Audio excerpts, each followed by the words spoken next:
Yes. Second rule हमने देखा था कि जो चाइल्ड होता है वो प्राइवेट चीजें इनहेरिट नहीं कर सकता अपने पेरेंट की। थर्ड था कि चाइल्ड कंस्ट्रक्टर इनहेरिट नहीं कर सकता है। फोर्थ वन था कि जब हम लोग चाइल्ड का ऑब्जेक्ट बनाते हैं तो ऑटोमेटिकली पहले पेरेंट का कंस्ट्रक्टर इन्वोक होता है डिफॉल्ट, और देन उसके बाद चाइल्ड का होता है, राइट। Yes sir. नेक्स्ट हमने देखा था कि अगर पेरेंट के पास पैरामीटराइज कंस्ट्रक्टर है, अगर पेरेंट के पास पैरामीटराइज कंस्ट्रक्टर है तो चाइल्ड को भी पैरामीटराइज कंस्ट्रक्टर बनना पड़ता है, और बेस से वो वैल्यू किसको पहुंचाता है फिर, पेरेंट को। पेरेंट को। ठीक है, बेस वाला फंडा याद है ना। Yes sir. ओके। अच्छा, आपको पॉइंटर्स पता है क्या, पॉइंटर्स? No sir. ओके, ठीक है। एक ना अभी एक रूल है इनहेरिटेंस का, वो बताने के लिए मुझे आपको रेफरेंसेस क्या होते हैं, ऑब्जेक्ट के रेफरेंस क्या होते हैं, वो मैं बताता हूँ। Yes sir. देखो, रेफरेंस का मतलब क्या होता है कि एक पर्टिकुलर ऑब्जेक्ट है, उसको पॉइंट करने वाला है या उसकी एग्जैक्ट कॉपी कहीं पर है। मतलब हमारे पास दो ऑब्जेक्ट्स रहेंगे, दोनों के पास सेम टाइप का डेटा रहेगा, ठीक है, या ओके फिर सर। दोनों भी ऑब्जेक्ट जो रहेंगे वो सेम लोकेशन को पॉइंट कर रहे होंगे, ऐसा कुछ। So,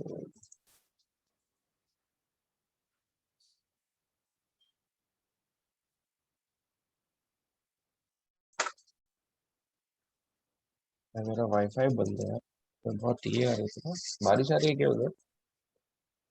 थोड़ी थोड़ी आ रही है।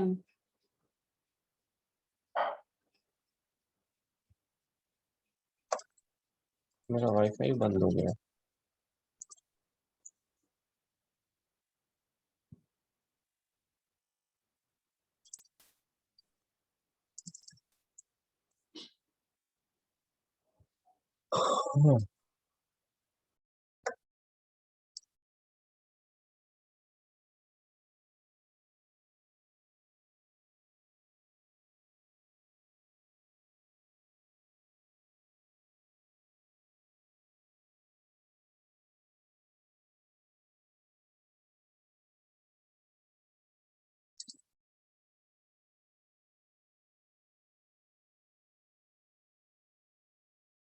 ओके,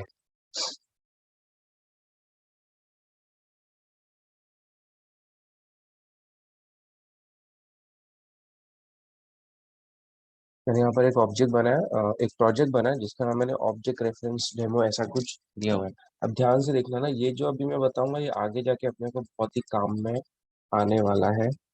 एक क्लास मैंने ऐड किया है जिसका नाम मैंने रखा हुआ है पर्सन करके। इस पर्सन क्लास के अंदर मैंने यहाँ पर एक प्राइवेट स्ट्रिंग पर्सन ऐसा एक डेटा बनाया हुआ है, ये विजिबल है ना, यस सर। एज करके हमने डेटा बना दिया।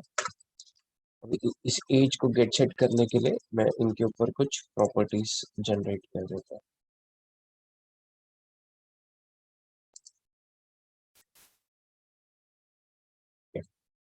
इनको एक्सेस करने के लिए हमें लगेगा प्रोग्राम क्लास।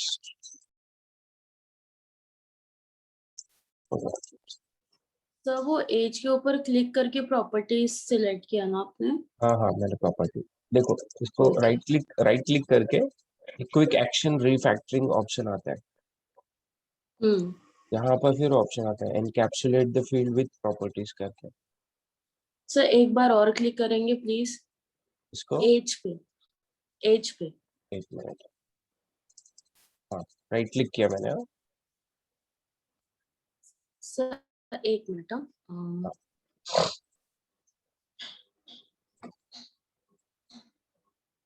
ओके सर, समझ गया। ठीक है। सो ये हमारा मेन क्लास है और ये हमारा दूसरा क्लास है पर्सन करके, जिसके अंदर एक प्राइवेट डेटा है और उस डेटा को रीड और राइट करने के लिए there is one public property. So अगर मुझे इस एज को एक्सेस करना है तो ऑब्वियसली एज प्राइवेट है, तो मैं एक्सेस कर सकता हूँ क्या डायरेक्टली? नहीं कर सकता। नो। सो हम लोग इस क्लास का ऑब्जेक्ट बनाएंगे। ठीक है, देखो हम लोग ऑब्जेक्ट कैसे बनाते हैं इसमें, हम लोग ऑब्जेक्ट बनाते हैं यूजिंग अ न्यू ऑपरेटर। ठीक है, हम यस लोग सर। ऐसे कुछ ऑब्जेक्ट बनाते हैं। देखो न्यू हाँ, ऑपरेटर बहुत इंपॉर्टेंट रोल प्ले करता है। ये चीज क्या है? वो नेम है हम्म, क्लास का। राइट, आगे पैरेंथेसिस भी है, मतलब वो कोई मेथड है। मतलब ये कौन हाँ सा मेथड है मेथड, ये? ये डिफॉल्ट मेथड है। डिफॉल्ट कंस्ट्रक्टर है। Default constructors. राइट, ऑब्जेक्ट बनते बराबर कंस्ट्रक्टर कॉल होते हैं। ठीक है, तो हाँ। हमेशा देखो न्यू के बाद हम लोग जो ऑब्जेक्ट बनाते समय लिख रहे हैं ना, वो एक्चुअली हम लोग कंस्ट्रक्टर को इन्वोक करते हैं। ओके। देखो न्यू ऑपरेटर बहुत इंपॉर्टेंट रोल प्ले करता है for bringing memory for an object. ठीक है, न्यू क्या करता है? न्यू सबसे पहले कंस्ट्रक्टर को कॉल करता है। कंस्ट्रक्टर आता है, जैसे इस क्लास में मैंने कोई कंस्ट्रक्टर बनाया नहीं, लेकिन जब हम लोग नहीं बनाते हैं तो कौन बनाता है कंस्ट्रक्टर? कंपाइलर्स बनाते हैं। Compiler will take the responsibility for creating constructor. But class में कंस्ट्रक्टर रहते ही है, बिना कंस्ट्रक्टर्स के क्लास बन ही नहीं सकता है या ऑब्जेक्ट इनिशियलाइज ही नहीं हो सकता है। Sir could you please repeat, क्योंकि वॉइस ब्रेक हो रहा था। ओके, देखो हाँ, हम लोग हम लोग जब भी कोई ऑब्जेक्ट बनाते हैं तो सबसे पहले ऑटोमेटिकली क्या इन्वोक होता है? कंस्ट्रक्टर। कंस्ट्रक्टर इन्वोक होता है, राइट। बट अभी करंटली मैंने इस क्लास में कोई कंस्ट्रक्टर बनाया हुआ है क्या? नहीं। नहीं बनाया। तो कौन बना रहा होगा कंस्ट्रक्टर यहाँ पर? जब प्रोग्रामर्स नहीं बनाते हैं तो who will take the responsibility? Compiler will take the responsibility, compiler. Right. तो कंपाइल टाइम पर ऑटोमेटिकली यहाँ पर एक कंस्ट्रक्टर इंसर्ट हो जाएगा। बट वो कौन इंसर्ट करेगा? कंपाइलर इंसर्ट करेगा। वो भले ही उसको एम्प्टी रखेगा, बट क्लास में कंस्ट्रक्टर रहना ही है। At any given time class में एटलीस्ट वन कंस्ट्रक्टर रह गई। अगर हम लोग ने बनाया तो कंपाइलर नहीं बनाए, सर कौन इंसर्ट करेगा? कंपाइलर। ओके। कंपाइलर वहां पर कंस्ट्रक्टर क्रिएट कर देता है।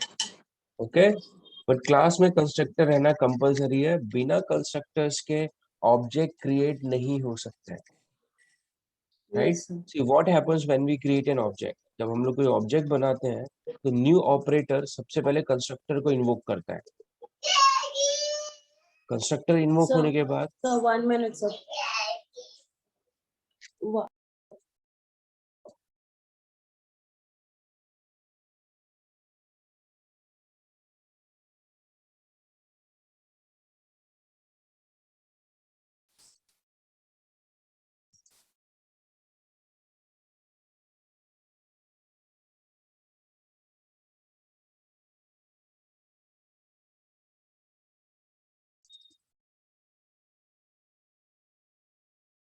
Yes sir. Sorry sir. हाँ, ओके। ठीक है, सो देखो what happens when we create an object. जब हम लोग ऑब्जेक्ट बनाते हैं तो हम लोग न्यू ऑपरेटर से बनाते हैं। ठीक है, आवाज क्लियर है ना सर? Yes sir. तो शायद मैं फोन से कनेक्टेड हूँ ना, इसलिए इशू हो रहा है। एक्चुअली सर वो इंटरनेट वो ब्रेक हो रहा है। हाँ, वो एक्चुअली मैं फोन से कनेक्टेड हूँ ना, तो ओके। शायद उसके कारण इशू हो रहा है। ओके, सो जब हम ऑब्जेक्ट बनाते हैं तो हम लोग न्यू ऑपरेटर से ही ऑब्जेक्ट बनाते हैं। नाउ होता क्या है, स्टेप क्या होता है जब हम लोग कोई ऑब्जेक्ट बनाते हैं? सबसे पहले न्यू ऑपरेटर जो रहता है वो कंस्ट्रक्टर को इन्वोक करता है, राइट। कंस्ट्रक्टर इन्वोक होता है तो कंस्ट्रक्टर क्या करता है? पूरे क्लास को स्कैन करता है सबसे पहले तो। और कंस्ट्रक्टर ये डिसाइड करता है कि ऑब्जेक्ट को कितनी मेमोरी मिलनी चाहिए, राइट। और बेसिकली ऑब्जेक्ट को उतनी मेमोरी मिलती है जितना उस ऑब्जेक्ट के अंदर डेटा रखा हुआ है। सो एज को जितनी मेमोरी मिलने वाली है उतनी मेमोरी टोटल किसको मिलेगी? ऑब्जेक्ट को। क्लियर है इतना? Yes sir. इंट होना चाहिए। ओके, तो एक इंटीजर 4 बाइट का मेमोरी कंज्यूम करता है। एक इंटीजर हमारा 4 बाइट का मेमोरी कंज्यूम करता है। तो ऑब्जेक्ट को हमेशा उतनी मेमोरी मिलती है जितना उस क्लास के अंदर डेटा रखा हुआ है। फंक्शंस या मेथड्स कभी भी मेमोरी कंज्यूम नहीं करते, मेमोरी सिर्फ डेटा कंज्यूम करता है। ओके, सो न्यू ऑपरेटर से ही ऑब्जेक्ट को मेमोरी मिलती है या फिर वो इनिशियलाइज होता है। मुझे बताओ, अगर मैं यहाँ पर न्यू ऑपरेटर नहीं यूज करूंगा तो क्या इसके पास मेमोरी आएगी क्या? No sir. नहीं आएगी। वो ऑब्जेक्ट, यहाँ पर मैं इस पर्सन को, इसको ऑब्जेक्ट नहीं बोलूंगा, इसे मैं यहाँ पर सिर्फ बोलूंगा it is a variable of a class. Variable of a class और ऑब्जेक्ट ऑफ अ क्लास में बहुत फर्क है। जब तक इसको मेमोरी नहीं मिलेंगी यहाँ तक मैं इसे सिर्फ वेरिएबल ऑफ अ क्लास ही बोलूँ। जब मैं इसे न्यू से मेमोरी दे दूंगा अब जाके मैं इसे क्या बोलूंगा, it becomes object of a class जिसके पास मेमोरी है। ध्यान में स्नेहल? Yes sir. तो यहाँ पर ये ऑब्जेक्ट कहलाएगा क्या अभी? नो सर, वो वेरिएबल वेरिएबल कहलाएगा। है। अगर मैं ऐसा, हम लोग ऐसे नीचे भी इनिशियलाइज कर सकते हैं ऑब्जेक्ट को। अगर मैं ऐसा कुछ लिख रहा हूँ अब मैं बोलूंगा कि ये पर्सन के पास मेमोरी है और ये ऑब्जेक्ट कहलाएगा। ठीक है, अब देखो जो ऑब्जेक्ट्स होते हैं ना वो रेफरेंस टाइप होते हैं। जो भी चीज हम सर, लोग न्यू अभी ऑपरेटर, आपने जो ऑब्जेक्ट क्रिएट किया था उसको person equal to new person दिया था, बट हम लोग ऐसे क्रिएट करते हैं ना, person person equal to new person. देखो दो, एक तो है कि मैंने यहाँ पर देखो मैंने पर्सन क्लास का यहाँ पर एक वेरिएबल बनाया, बट मैंने यहाँ पर इसको न्यू करके मेमोरी दी है क्या? नहीं, नहीं, मैंने इसे नीचे जाकर ऑब्जेक्ट बना। तो हम ऐसे भी कर कर सकते हैं। सकते कर सकते कर सकते। ठीक है, देखो कई बार क्या होता है, जैसे यूजुअली मैं क्या करता हूँ जब प्रोजेक्ट्स वगैरह बनते हैं तो मैं ऑब्जेक्ट को पहले से ही मेमोरी नहीं देता हूँ।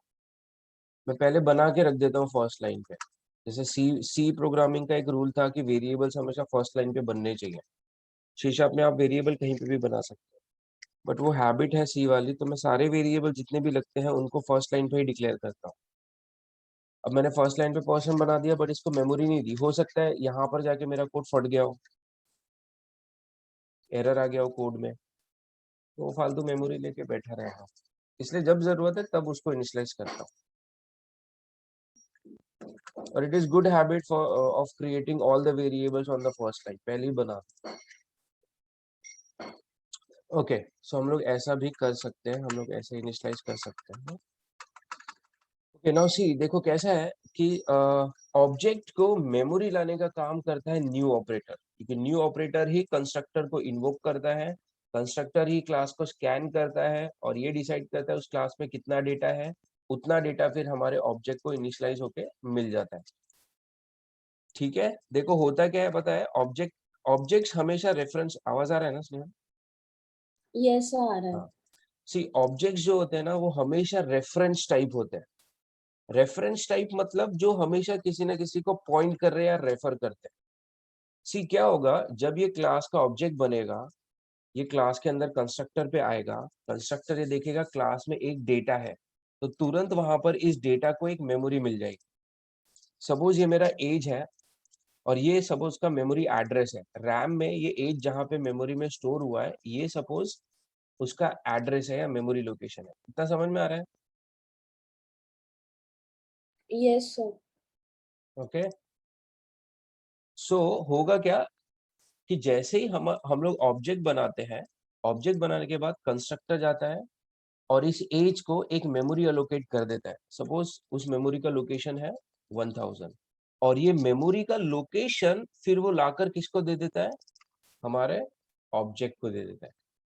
सो ऑब्जेक्ट को इसीलिए रेफरेंस बोला जाता है क्योंकि ऑब्जेक्ट के पास कभी भी अपना डेटा नहीं होता है, ऑब्जेक्ट के पास अपने डेटा का क्या होता है, एड्रेस होता है या रेफरेंस होता है। समझ में आ रहा है क्या? This thing happens when we create object. Object yes बनाया, सर। कंस्ट्रक्टर कॉल हुआ, कंस्ट्रक्टर कॉल होने के बाद क्लास में जो भी डेटा रहता है सबको मेमोरी मिल जाती है और उस वेरिएबल का एड्रेस फिर किसके पास आ जाता है, हमारे ऑब्जेक्ट के पास आता है। इसलिए उसको रेफरेंस टाइप बोलते हैं। Objects are always called as reference type क्योंकि वो हमेशा पॉइंट या रेफर करते रहते हैं अपने डेटा को। याद रहेगा ये? Yes sir. ओके, ठीक है। फिर नेक्स्ट लाइन पे अगर मैंने इस पर्सन से डॉट एज इक्वल्स टू 21 रख दिया, मतलब इस ऑब्जेक्ट ने अपने 1000 लोकेशन पे जो डेटा रखा था उसमें क्या वैल्यू रख दिया? 21. ओके स्नेल? Yes, sir. Right. So this is what happens when we create an object. Object बनता है, कंस्ट्रक्टर इन्वोक होते हैं, कंस्ट्रक्टर जैसे अभी इस क्लास में मैंने नहीं क्रिएट किए, सो कंपाइलर बनाते हैं वहां पर कंस्ट्रक्टर। कंपाइलर बनाएगा कंस्ट्रक्टर, ऑब्जेक्ट के अंदर जो क्लास के अंदर जो डेटा है उसको एक मेमोरी मिलेगी, 4 बाइट्स की मेमोरी मिलेगी, क्योंकि इंटीजर्स है, इंटीजर्स 4 बाइट की मेमोरी कंज्यूम कर। फिर उस इंटीजर का एड्रेस आ जाता है रिटर्न होके हमारे ऑब्जेक्ट के पास, और हमारा ऑब्जेक्ट इस डेटा को पॉइंट करने लगता है जो उसके पास है। ठीक है? Yes, sir. ओके सी, अभी हम लोगों को ना ऑब्जेक्ट का रेफरेंस क्या होता है एक्चुअली वो मुझे बताना। यहां तक समझ में आ गया ना? Yes, sir. अब मैं इसी पर्सन क्लास का एक वेरिएबल बना रहा हूँ। मैं इसे यहाँ पर वेरिएबल बोल रहा हूँ क्योंकि इसके पास मेमोरी है क्या? नहीं। नहीं है। और जब तक इसके पास मेमोरी नहीं रहेगी, यानी इसके पास कोई एड्रेस नहीं रहेगा, जैसे देखो वापस से जनरेट कर देता हूँ। ठीक है, ये हमने अभी तक हमारा एक पर्सन नाम का एक ऑब्जेक्ट बनाया। ठीक है, पर्सन नाम का ऑब्जेक्ट बनाने पे मेमोरी में ऐसा कुछ तो डायग्राम ये होता था। हमारा पर्सन जो है ऑब्जेक्ट, इसके पास इस एज का एड्रेस आ जाएगा और वो उस लोकेशन को पॉइंट करने लगेगा। नेक्स्ट लाइन पे मैंने क्या क्रिएट किया? नेक्स्ट लाइन पे मैंने इस पर्सन क्लास का एक वेरिएबल क्रिएट किया। वेरिएबल मैं इसलिए बोल रहा हूँ क्योंकि इसके पास कोई मेमोरी नहीं है, और जब तक इसके पास मेमोरी नहीं रहेगी, ये जो पर्सन 1 मैंने बनाया है it will point to null location. इसके पास अभी कोई एड्रेस नहीं है, इसलिए वो अभी किसको पॉइंट कर रहा है? नल को। नल का मतलब क्या है कि अभी इसके पास कोई एड्रेस नहीं, it is not pointing to any address. ठीक है, इतना समझ में आ रहा है? ये दो चीजें समझ में आ रही है? Yes, sir. हमने ऑब्जेक्ट बनाया, ऑब्जेक्ट पॉइंट कर रहा है अपने एज डेटा को, ऑब्जेक्ट के एज में क्या वैल्यू रख दी हमने? 21 रख दी है। फिर हमने नेक्स्ट लाइन पे इसी पर्सन क्लास का एक वेरिएबल बनाया हुआ है। मैं वेरिएबल इसे बोल रहा हूँ क्योंकि इसके पास अभी कोई लोकेशन नहीं है, इसको मैंने न्यू नहीं किया है। अगर यहाँ पर मैं न्यू करके ऐसा करता तो इस पर्सन 1 को कोई मेमोरी मिल जाती, लेकिन मैं इस पर्सन 1 को इस पर्सन ऑब्जेक्ट की मेमोरी असाइन कर रहा हूँ। ठीक है, इसे बोला जाता है रेफरेंस बनाना। मतलब इस पर्सन 1 के पास अभी खुद की मेमोरी है क्या? नहीं, मैंने पर्सन 1 नहीं. का जो एड्रेस था वो किसको दे दिया? पर्सन 1 को।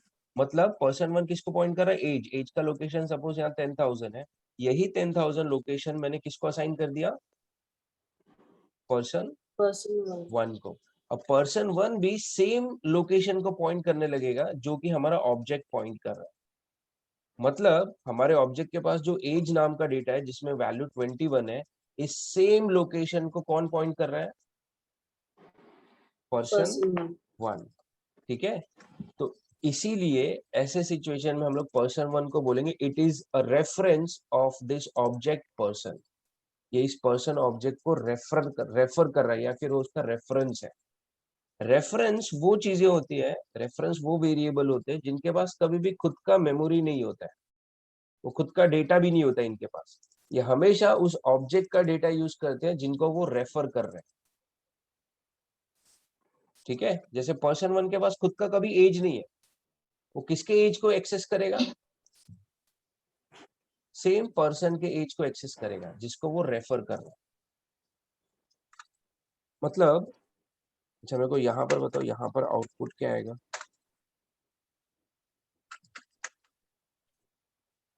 पर्सन ने, Hello. हाँ आवाज आ रहा है? Hello, sir. हेलो? सर अभी तक वो आपका कट था अरे यार, वॉइस।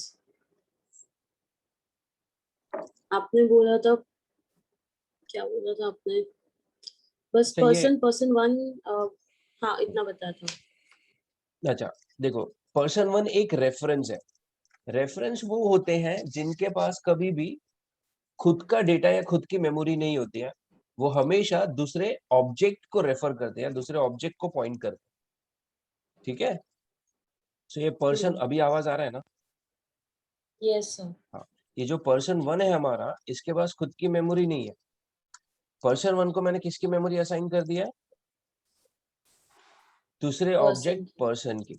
इससे क्या होगा, ये जो पर्सन वन है, it will start pointing to this person object, right? तो इसके पास जो एड्रेस है, ये जिस एड्रेस को पॉइंट कर रहा है, वही एड्रेस किस में असाइन हो जाएगा? पर्सन वन में असाइन हो जाएगा। और पर्सन वन दोनों भी अभी सेम डेटा को पॉइंट करने लगेंगे, यूज करने लगेंगे, राइट? ठीक है। यस रेफरेंसेस वो होते हैं जो हमेशा किसी ऑब्जेक्ट की मेमोरी यूज कर रहे हैं, उनके पास कभी भी खुद की मेमोरी नहीं रहती है,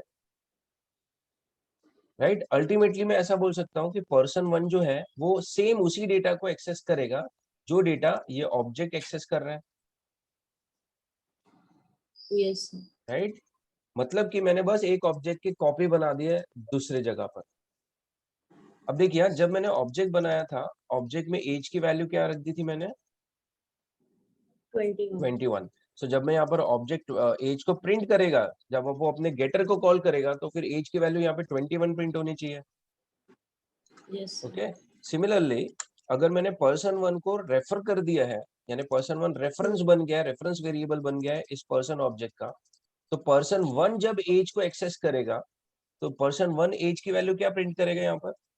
21 21, बिकॉज इसके पास खुद का डेटा है क्या? नहीं। नहीं, वो उस ऑब्जेक्ट का डेटा यूज कर रहा है जिसको वो पॉइंट या रेफर कर रहा है। ठीक है, रेफरेंसेस के पास कभी भी डेटा या मेमोरी नहीं होती है, वो हमेशा उस ऑब्जेक्ट का डेटा यूज कर रहे हैं जिसको वो रेफर करते हैं। अल्टीमेटली अब दोनों भी, ऑब्जेक्ट भी और रेफरेंस, ये दोनों भी क्योंकि एक ही लोकेशन को पॉइंट कर रहे हैं, तो अगर किसी एक ने भी डेटा को चेंज कर दिया तो दोनों को रिफ्लेक्ट होगा। यस मतलब अगर मैंने पर्सन वन से एज को सेटर किया और उसकी वैल्यू बदल दी 23, तो जब ऑब्जेक्ट ने बनाया था उसने वैल्यू 21 रखी थी, नेक्स्ट लाइन पे कहीं और से रेफरेंस ने एज की वैल्यू क्या कर दी है? 23। अब अगर ऑब्जेक्ट प्रिंट करेगा अपनी वैल्यू, तो मुझे बताइए ऑब्जेक्ट को अपना डेटा क्या मिलेगा? लेटेस्ट डेटा मिलेगा। लेटेस्ट डेटा मिलेगा। ऑब्जेक्ट ने चेंज किया अपना डेटा? नहीं किया है, उसके रेफरेंस ने उसका डेटा चेंज कर दिया। क्लियर? यस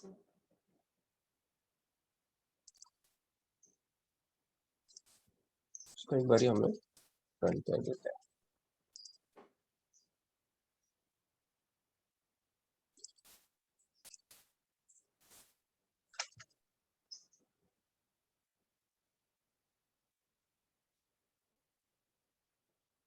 सी, ऑब्जेक्ट बना तो ऑब्जेक्ट में 21 था, रेफरेंस ने प्रिंट किया तो 21 था, रेफरेंस ने चेंज किया फिर ऑब्जेक्ट ने प्रिंट किया तो 23 हो गया।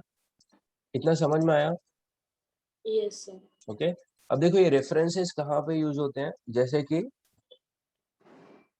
जैसे मेरा फोन पे फेसबुक ओपन है या इंस्टाग्राम ओपन है, राइट? तो जब मैंने first yes time sir. Instagram open किया फोन पे, तो एक ऑब्जेक्ट बन गया जो कि वो इंस्टाग्राम जो भी लोकेशन डेटा है उसको पॉइंट कर रहा है।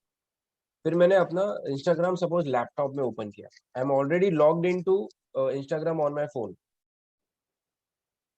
ठीक है, और मैंने उसे, आवाज आ रहा है ना?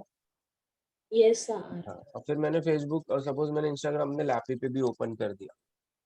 अब अगर मैंने लैपटॉप से जाकर जो भी चेंजेस किए, मैंने सपोज इमेजेस डिलीट कर दिया, ऐड कर दी, तो वो सेम चीज मेरे को फोन पे भी दिखेगी, यस सर। राइट? तो एक्चुअली एक ही चीज है, वो रेफर हो रहे हैं अलग अलग जगह पर। Yes sir. क्योंकि अगर मैं दो अलग अलग ऑब्जेक्ट बनाऊंगा तो दो अलग अलग मेमोरी लोकेशंस मिल जाएंगे। ठीक है, यस ओके, ये फंडा समझ में आया स्नेहल? Yes sir. ठीक है, ये थोड़ा थ्योरी में मैं प्रॉपरली लिख के आपको भेज दूंगा। ऑब्जेक्ट रेफरेंस,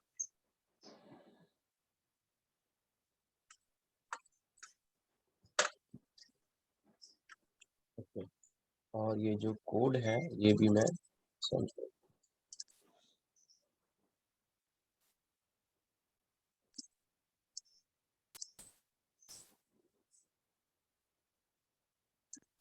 सर अभी कैसी है आपकी तबीयत?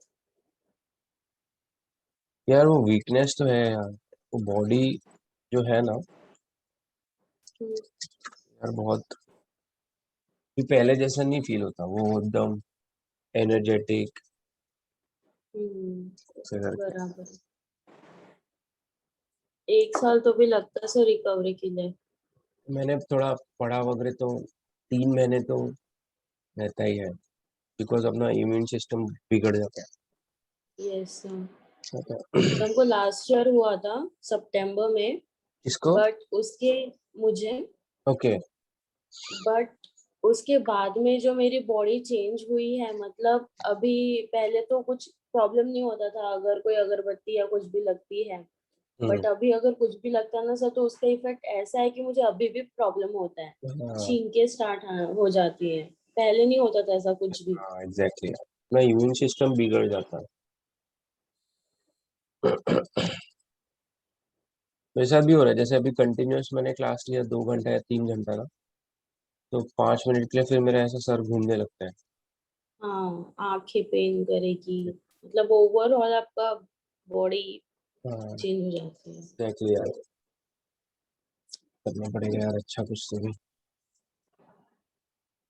ओके, इतना समझ में आ गया ना जो भी बताया अभी। Yes sir. अच्छा, अभी एक तो छोटा सा एक कंसेप्ट है जिसको हम लोग बोलते हैं टाइप कास्टिंग। टाइप का मतलब होता है data type, okay. Yes sir. Type casting का मतलब होता है converting the value from one data type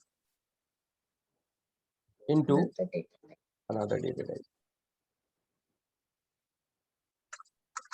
ठीक है, इसे हम लोग बोलते हैं टाइप कास्टिंग। अब टाइप कास्टिंग करने के लिए आपको हर एक डेटा टाइप के बारे में पता रहना चाहिए। जैसे हमारे पास कुछ इंटीजर्स डेटा टाइप है, और यार इसके साइजेस मैंने लिखे हुए हैं।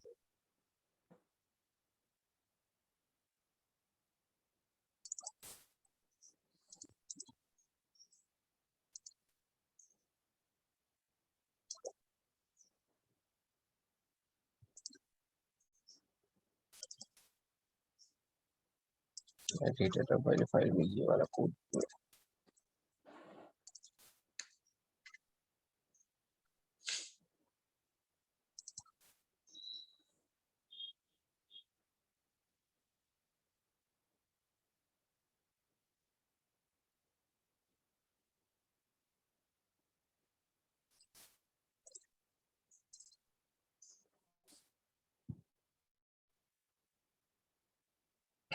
ओके, सी ये दिख रहा है ना एक्सेल।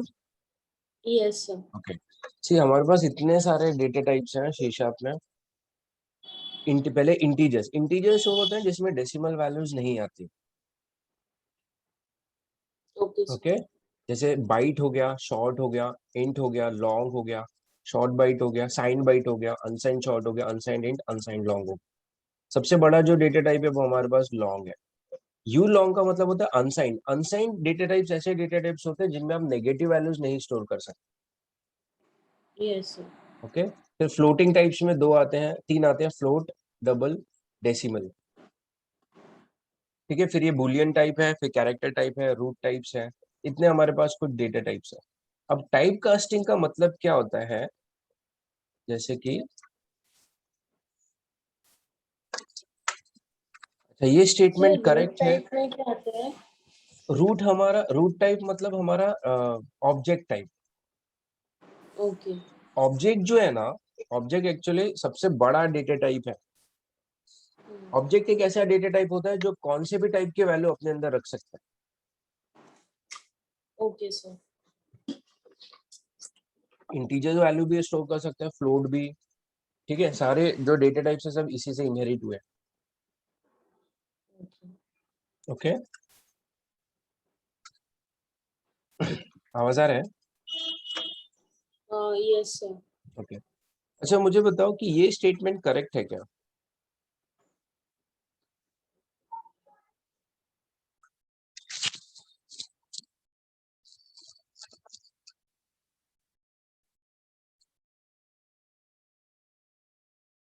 हेलो, हाँ, यस सर। हाँ ये स्टेटमेंट करेक्ट है, राइट? यस सर, करेक्ट है। ओके, इसको क्योंकि देखो f एक फ्लोट वेरिएबल है और ये एक फ्लोट वैल्यू है। अब इसको हम लोग यहाँ पे टाइप करके देखते हैं। एरर आ रहा है, यस सर। राइट? सी, अभी एरर क्यों आ रहा है ना, मैं ये एक्सप्लेन करता हूँ यहाँ पर। उससे पहले सपोज मैं यहाँ पर एक बाइट वेरिएबल बना रहा हूँ। बाइट भी एक इंटीजर टाइप का वेरिएबल ही होता है। मैं भेज देता हूँ स्क्रीन से।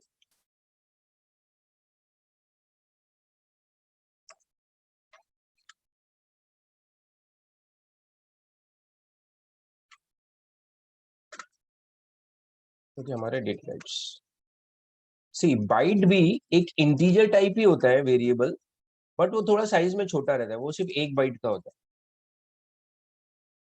Yes sir. है। ओके, अब मैंने बाइट में एक वैल्यू रख दी, सपोज 10।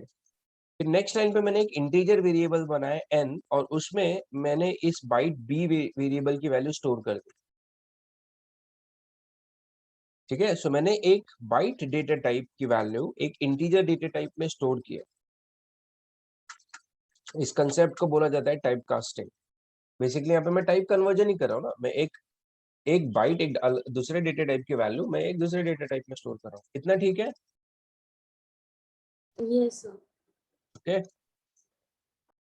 सिमिलरली मैं इसका रिवर्स भी ऐसे कर सकता हूँ। जैसे मेरे पास एक इंटीजर वेरिएबल है, उसमें वैल्यू है सपोज कोई 10,000, और मेरे पास एक बाइट वेरिएबल है b। मुझे इस n की वैल्यू कन्वर्ट करनी है इस एक बाइट में b में। मैं ऐसे कुछ लिखूंगा, बट जब हम लोग ऐसा कुछ यस कर सर। रहे हैं तो हम लोगों को एरर आ रहा है यहाँ पर। Yes sir. अब ध्यान से सुनिए, मैं यहाँ पर अपने को एरर इसलिए आ रहा है बिकॉज इस केस में अपने को एरर नहीं आया था। जब हम लोग किसी छोटे डेटा टाइप को, छोटे साइज के डेटा टाइप को बड़े साइज के डेटा टाइप में स्टोर करते हैं ना, तो हम लोग को कोई दिक्कत नहीं आएगी। ऑब्वियसली बाइट 1 बाइट का वेरिएबल 1 बाइट लेता है मेमोरी में, और जो इंटीजर है वो 4 बाइट लेता है। तो यहाँ पर मैं 1 बाइट की वैल्यू को 4 बाइट्स में स्टोर कर रहा था। ऑब्वियसली जो डेस्टिनेशन डेटा टाइप है वो 4 बाइट यानी बहुत बड़ा है, वो वैल्यू स्टोर कर सकता है। लेकिन यहाँ पर हम लोगों को इसलिए दिक्कत हो रही है बिकॉज n एक 4 बाइट का वेरिएबल है। आवाज आ रहा है ना स्नेहल? हेलो, सर अभी कटा था, बट ठीक है। हाँ अभी आ रहा है ना? Yes sir. ओके, so यहाँ पर जो इंटीजर है ये n जो है ये एक 4 बाइट का वेरिएबल है, यानी एक बड़ा डेटा टाइप है ये। और b जो है वो एक बाइट का वेरिएबल है। यहाँ पे एरर इसलिए आ रहा है हमें क्योंकि हम लोग एक 4 बाइट के वेरिएबल को एक बाइट के वेरिएबल में स्टोर करने जा रहे हैं।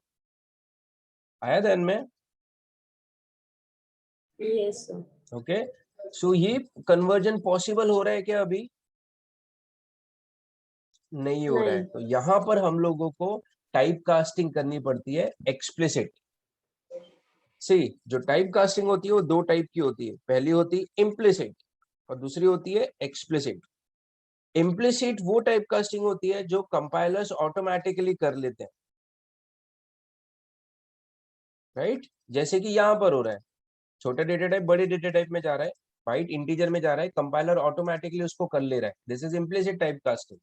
बट यहाँ पर ये टाइप कास्टिंग इम्प्लिसिट पॉसिबल नहीं है बिकॉज हम लोग 4 बाइट को 1 बाइट में स्टोर करने जा रहे हैं।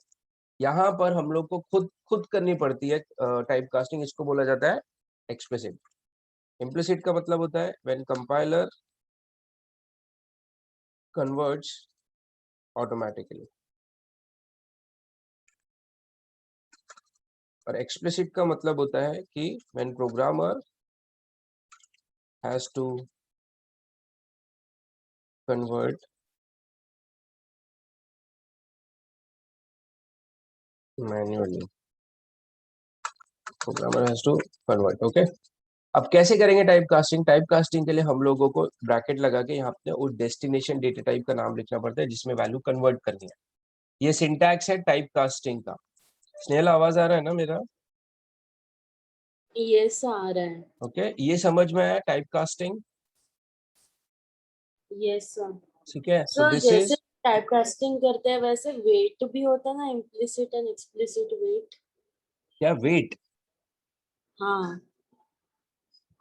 वेट वजन? नहीं नहीं, WAIT, वेट, रुको।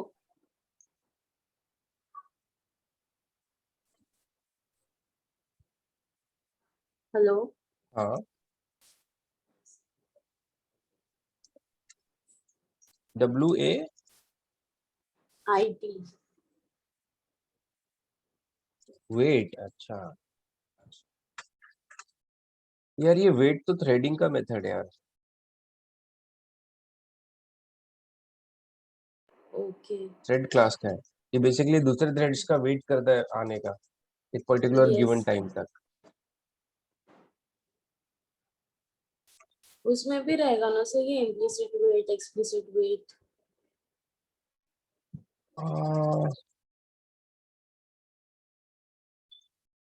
ये देखो, इसके ओवरलोडेड मेथड्स हैं।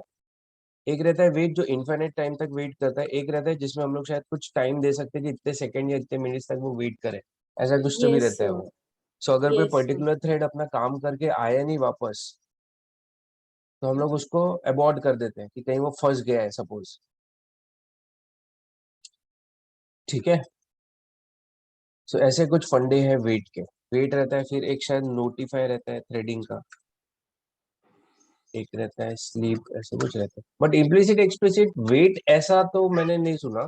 ओवरलोडेड वेट मेथड्स हैं जहाँ पे हम लोग आर्गुमेंट बदल के उसको डिफरेंट बिहेवियर दे सकते ओके। हैं। ओके। Yes sir. ठीक है। अच्छा, अभी वापस मैं आता हूँ कि जब मैं ये ऐसा स्टेटमेंट लिख रहा था तो मुझे एरर क्यों आ रहा था। देखो, हम लोगों को लगता है जैसे सी लैंग्वेज में भी ये एरर ही है, बट सी लैंग्वेज में इतना स्ट्रिक्टली टाइप चेकिंग नहीं होता है। यहाँ पे 3.4 हम लोगों को लगता है एक फ्लोटिंग वैल्यू है, but by default every floating value, every decimal value in C sharp and in Java, it belongs to a double data type। मतलब ये 3.3 ये एक डबल डेटा टाइप की वैल्यू है, ये फ्लोट वैल्यू नहीं है। हर एक constant decimal value it belongs to double data type. Every constant decimal value it belongs to double data type. अब डबल लेता है 8 बाइट और हमारा फ्लोट वेरिएबल लेता है 4 बाइट। तो अल्टीमेटली अब हम लोग 8 बाइट की चीज को किस में रखने जा रहे हैं? 4 बाइट में। 4 बाइट, इसलिए वो एरर दे रहा है। इसको हम लोग को टाइप कास्ट करना पड़ेगा, ऐसे लगा के गया चला गया एरर। Yes sir. या फिर हम लोग इस वेरिएबल इस कांस्टेंट को फ्लोट कांस्टेंट बना सकते हैं by adding F at the end of the constant value. F लगाओ या कैपिटल एफ लगाओ, वो वैल्यू फिर फ्लोट वैल्यू बन जाती है। क्लियर? Yes sir. ओके। सो इस पे उन्होंने हम लोगों को दो कंसेप्ट दिए हुए हैं। एक रहता है, एक को बोला जाता है वाइडनिंग। वाइडनिंग का मतलब होता है जब आप किसी छोटे डेटा टाइप को बड़े डेटा टाइप में रखते हैं। और एक रहता है नैरोइंग। नैरोइंग का मतलब होता है जब आप किसी बड़े डेटा टाइप को छोटे डेटा टाइप में रखते हैं। जब आप किसी बड़े डेटा टाइप को छोटे में रखते हो तो there is a possibility, there could be a possibility of data loss.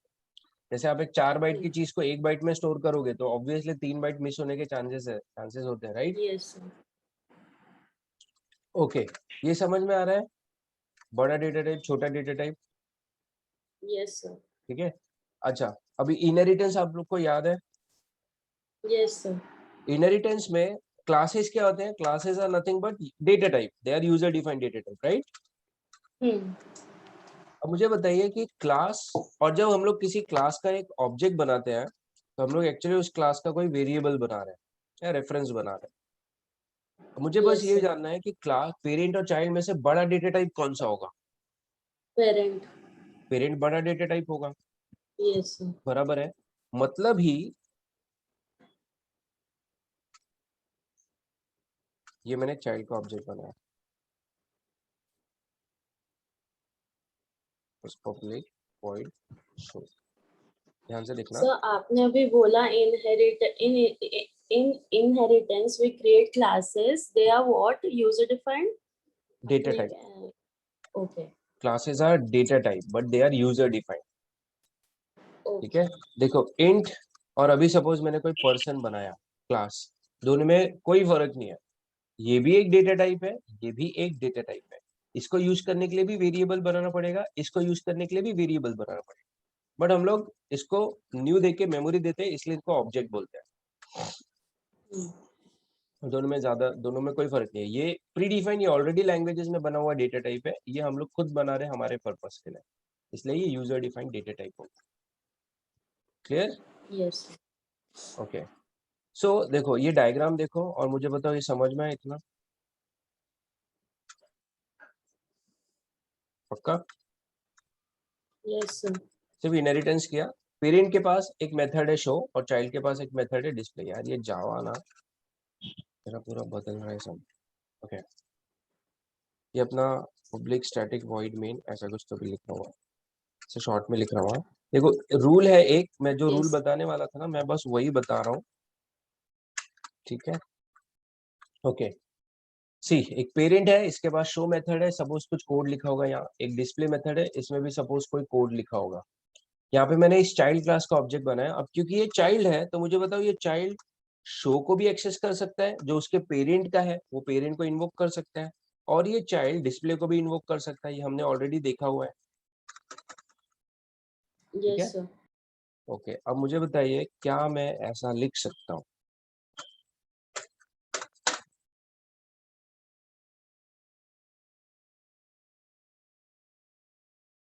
यहाँ पे मैंने क्या किया बता सकते हो क्या?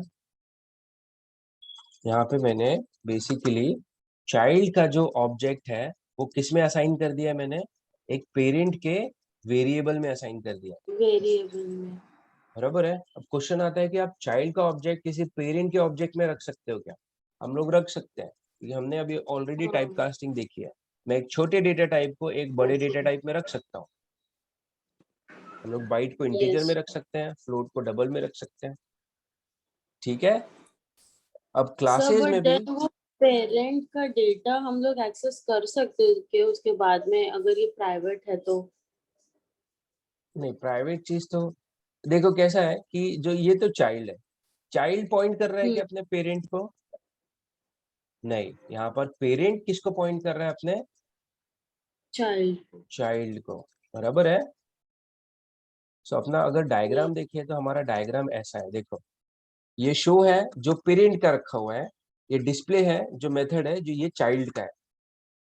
करंटली हमारा ये चाइल्ड है बी, जो कि इन दोनों को यूज करेगा।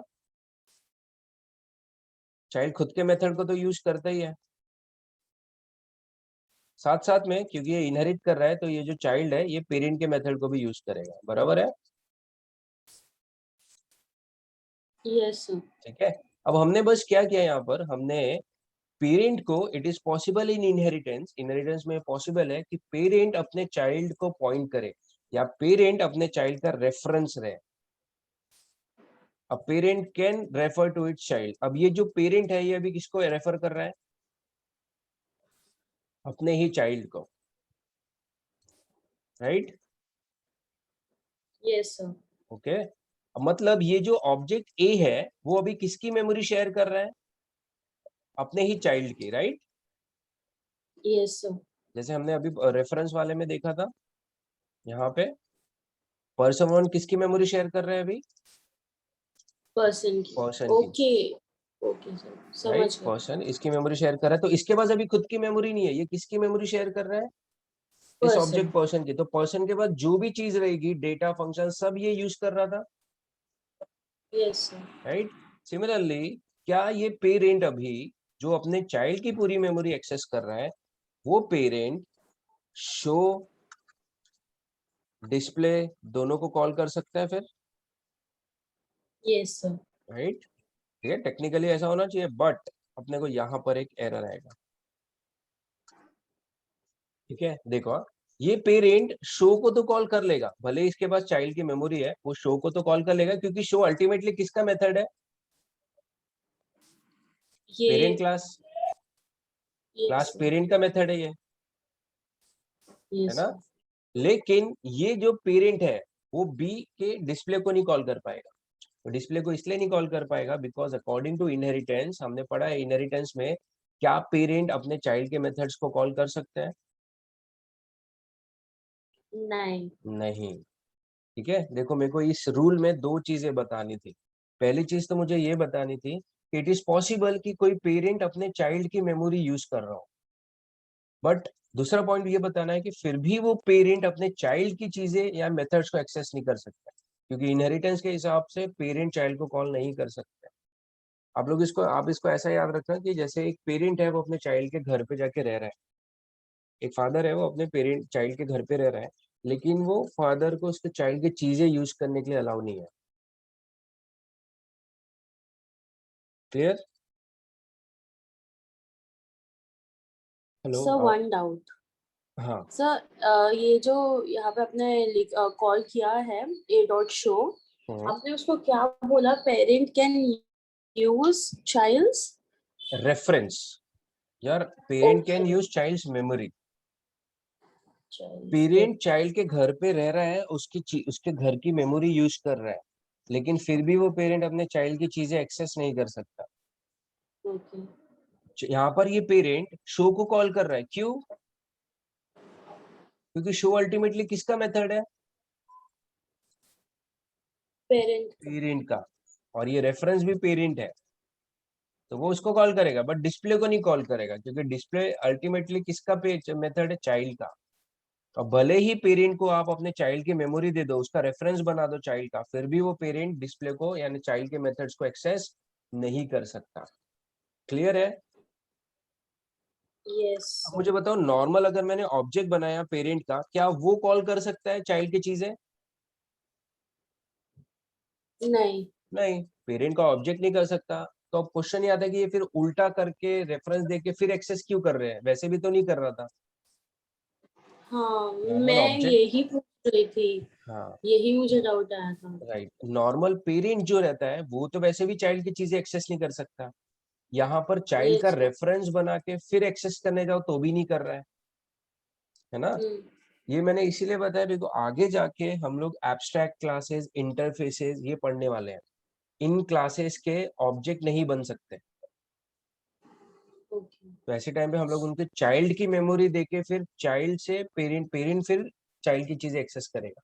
आगे जाके ऐसे टॉपिक आएंगे जहां पर पेरेंट चाइल्ड को कॉल करने वाला है, वहां पर ये कंसेप्ट बहुत ओके काम का है। हाँ, जैसे इंटरफेसेस एब्स्ट्रैक्ट में ये बहुत ही काम का है, मल्टी थ्रेडिंग वगैरह में ये रूल सबसे इंपॉर्टेंट है इनहेरिटेंस का। पेरेंट ओके चाइल्ड को रेफर कर सकता है, बट फिर भी पेरेंट चाइल्ड की चीजें कॉल या इन्वोक नहीं नहीं कर सकता। क्लियर? यस सर ओके, ठीक है। अब ये हो गया, यस सर और फिर कल मैं टाइप्स बता दूंगा। ये मैं थोड़ा बराबर करके नोट्स बना के भेज देता हूँ। वैसे कल जो फाइल भेजी थी उसमें रूल, ये रूल था जो मैंने अभी बताया। टाइप कास्टिंग वाला अच्छा नहीं था, वो मैं अभी बना के भेज देता हूँ। और ये रेफरेंस वाला ओके नहीं सर था। ठीक है? यस सर ठीक है स्नेहल, बाकी कल देखते हैं, थोड़ा सा रिवाइज कर लेना ना कल के लिए। ठीक है सर ओके चलो, bye bye, good day. Bye bye.